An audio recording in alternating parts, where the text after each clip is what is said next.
Well, girls and guys, here we are at the final stretch. It's crazy to think that back in March, we found out that we would be getting a new Super Smash Bros. Game in the year we're currently living in. No doubt, Super Smash Bros. Ultimate has the quickest turnaround of any Smash game from announcement to release. Make no mistake, the release of any Super Smash Bros. Title is an event worth celebrating. However, behind every great game is a talented development studio, and these teams of designers and programmers are nothing without an ambitious and passionate creative vision. This vision was provided, of course, by series creator Masahiro Sakurai, and today we're going to look at his influence inside Super Smash Bros. Ultimate.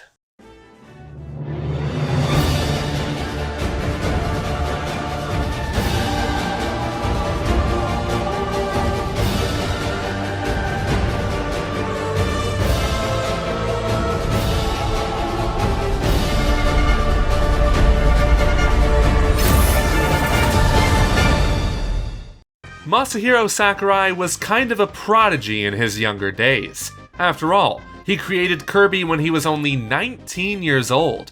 Do you know what I was doing at 19 years old?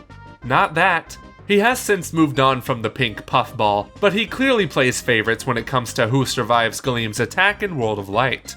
For well over 20 years, he's created a unique fighting series with each entry getting better than the last, even though some games may have aspects that are worse than their previous entries. Sakurai also knew this, which is why he set out to make this Super Smash Bros. The ultimate game in the franchise. No more succeeding in one part and failing in the next. What do we mean by that? Well, take Super Smash Bros. Brawl. Content-wise, it was a better game than Melee. Gameplay-wise, it failed to cater to the competitive crowd the way Melee did. Then came Super Smash Bros. For Wii U and 3DS, and the issue with this game, or these games, lies in the titles. In an effort to make the game available for both a handheld console and home console, unfortunate compromises had to be made, such as scrapping the Ice Climbers completely because they wouldn't run on the 3DS version. Sakurai didn't want the 3DS owners to feel left out just because their game didn't have the same roster as the Wii U version.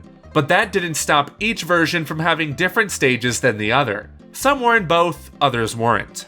Classic mode was also changed between platforms, with the 3DS version having branching paths and the Wii U having a similar select your battle feature, but with an extended boss battle for those playing on harder difficulties. Oh, and 3DS owners got the fun Smash Run mode, while Wii U owners suffered with Smash Tour. Granted, most Smash fans got both versions anyway, but it was still disappointing that both games didn't achieve their fullest potential as a result of the split. And then lo and behold, the Nintendo Switch came into play, combining the best of both worlds, HD home console gaming and portable gaming, also in HD.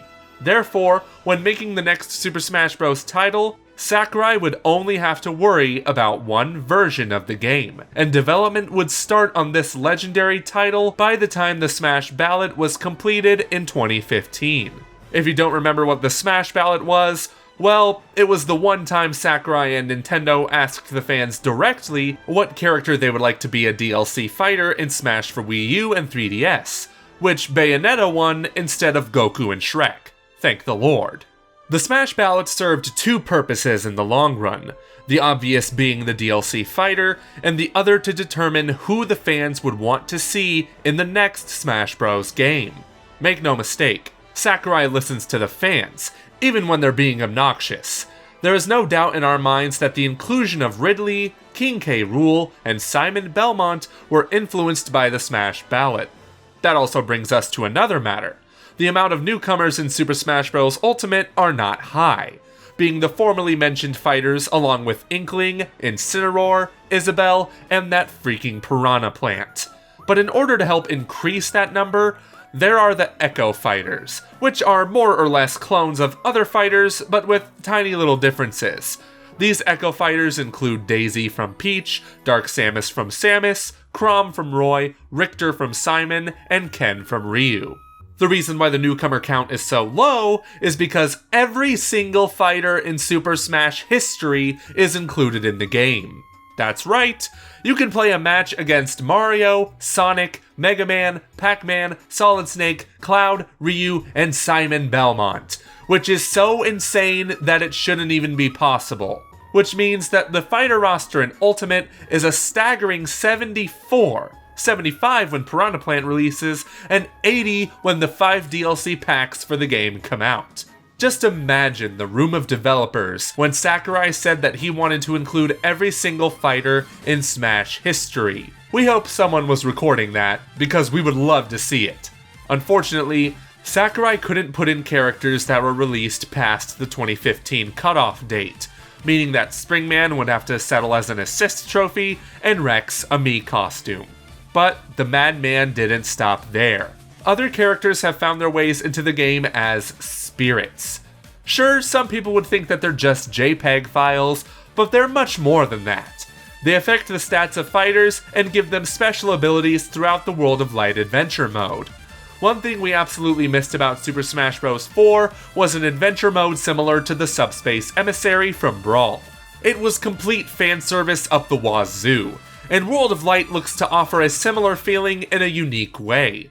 Rather than fight your way through a series of generic foes, the World of Light has you travel throughout a map, solving puzzles, and taking on corrupted fighters in order to bring them back to life. Sounds like a surefire way to unlock characters, am I right? And even some characters that didn't make it as fighters also made it as bosses in the classic and adventure modes. Lord Dracula, Rathalos, and Gallium are massive foes that bring more spectacle and challenge into the game. And of course, you still have the returning bosses like Giga Bowser, along with Master and Crazy Hand, because you can't have a Smash Bros. Game without either of those. And this is ultimately, pun intended, what Sakurai is trying to accomplish with this game. Combine the best of every Super Smash Bros. Title. The starting roster of Smash 64, the competitive nature of Melee, the adventure mode of Brawl, and the portability of Smash 4. With all of these in a single game, Sakurai and his team at Sora Limited might have just created the best Super Smash Bros. Game in the series. And to think we'll only have to pay 60 American dollars for it. Game development is already one of the toughest jobs out there, but Sakurai can't seem to live without it. During the development of Smash for Wii U and 3DS, he would spend just about every hour of his waking life working on the game, only going home to sleep for about 4 to 6 hours before doing it again. This time, his work schedule has been healthier for Ultimate, but his dedication to the project remains the same. During E3, he only showed up for an appearance at the Nintendo Treehouse and then the Invitational Tournament. After that, he flew straight back to Japan to continue working. And this, ladies and gentlemen, is why we're angry. We're angry because of these so-called fans of Super Smash Bros. Who decided to pirate the game because they couldn't wait just a little bit longer to buy it and actually support Sakurai and his development team. Leakers, pirates, I'm addressing you directly this time. By doing this, you are spitting in the face of all the hard work they've accomplished over these past 3 years. We don't care if you're buying the game later, stealing is stealing, and you should be ashamed of yourselves. But for those of you who are buying the game legally like good people, we will be at the Nintendo New York store on December 6th to greet some fans and get excited for Super Smash Bros. Ultimate. We will also be streaming the Game Awards later that night, so be sure to tune in if you can't make it to the event. If you want to be posted on where exactly we are that day, then follow us on Twitter at Common Realm. And I, Joseph, will also be at the Sat Gamers Expo on December 9th in Sacramento, California. So visit satgamersexpo.com for more information. That said, be sure to click that thumbs up button if you like this video, and if you are new, subscribe and hit that notification bell to know when we upload another video regarding Super Smash Bros. Ultimate and other games on the Nintendo Switch. We'd also like to thank our glorious patrons, including royal producer Kenyatta Ali, for all their contributions to the realm. Be sure to visit patreon.com/commonrealm if you'd like to join the ranks and enter our exclusive Pokemon Let's Go giveaway. That's all for now, girls and guys, so we will see you in the next episode.